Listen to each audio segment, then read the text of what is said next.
Le représentant de la RDC a demandé la parole pour une nouvelle déclaration. Je lui donne la parole. Merci beaucoup, Madame la Présidente. Je ne serai pas long, juste trois petits points. D'abord, dans sa déclaration, le représentant du Rwanda vous démontre qu'ils ont peur du génocide, ce qui est normal. Nous tous, nous avons peur du génocide. Mais ce génocide s'est perpétré au Rwanda, entre les Rwandais. Je vous rappelle qu'en Rwanda, il n'y a que 2 tribus, si ce n'est pas 3. Nous, au Congo, nous en avons 450. Et nous vivons ensemble. Le Rwanda ne peut pas prétendre venir au Congo régler des problèmes ethniques qui se posent chez eux au Rwanda. Les Tutsis s'opposent aux Hutus au Rwanda, alors que les Tutsis sont minoritaires, parce que le pouvoir au Rwanda est tenu par des Tutsis. Ils veulent dominer sur les Hutus. Vous ne ferez jamais cela au Congo. Les Tutsis congolais sont congolais, ils ne sont pas rwandais. Vous n'avez aucun droit de prétendre venir régler les problèmes des tribus au Congo en traversant les frontières. Nous ne vous le permettrons jamais. Donc notez tout simplement que les problèmes des Tutsis congolais seront réglés au Congo par des Congolais à l'intérieur des territoires congolais. Restez chez vous. De deux, le représentant du Rwanda a peur de la rhétorique.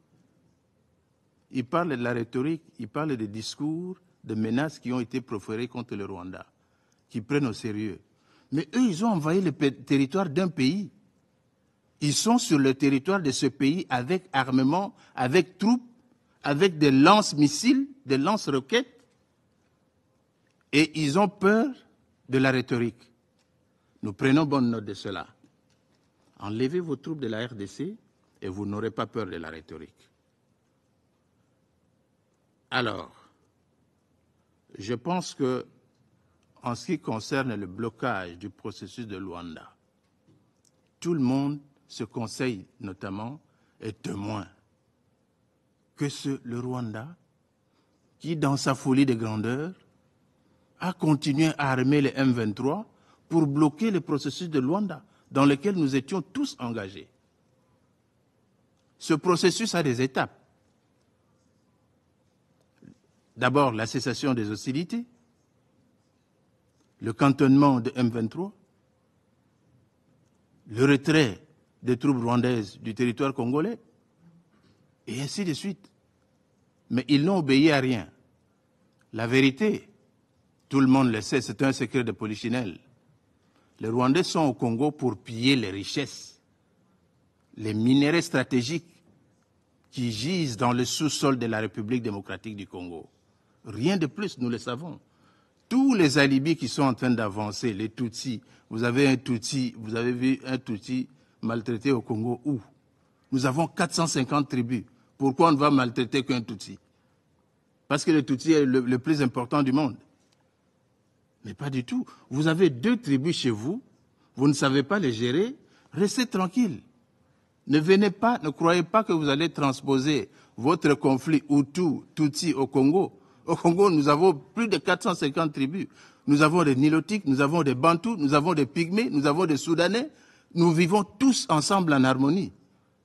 Pourquoi il y aurait problème seulement avec les Tutsis? Donc, votre alibi pour venir exploiter les richesses de la RDC ne tient pas à la roue.